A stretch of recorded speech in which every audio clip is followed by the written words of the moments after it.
Now that we already know what we have in the development environment, let's create a blank app to see what's inside the development interface.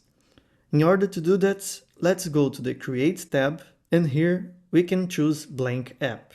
Let's click here, and as I said, in this course we are going to see how to create Canvas apps. So let's create a blank Canvas app. Click on Create. Let's give a name to the app. Let's say App 01. If the name already exists, then you need to give a new name. I'll just put some extra zeros. And then we can choose between tablet and phone formats. If we choose tablets, it will be a rectangle.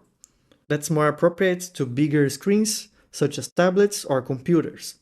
If we choose phone, it will have the phone format. It's very important to know where the app is going to be accessed before creating. If everyone sits on the office using the computer, we can create a tablet format. If the users go in the fields and use the app in the smartphone, then it's better choosing phone.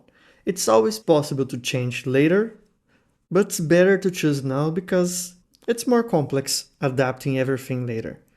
Of course, if you choose tablet or phone, it will open in all devices, in a smartphone, in a computer, in a tablet, in iOS or Android, it doesn't matter.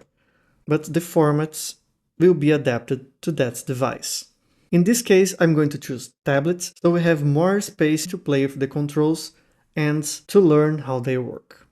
But later, the first app that we are going to build in this course is going to be a phone format.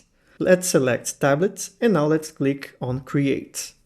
After a couple seconds, we are going to see the interface here for building our apps. And here we have the interface.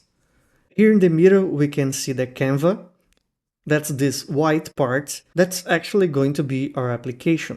Here we're going to insert controls such as buttons, galleries, forms, images, camera, and so on.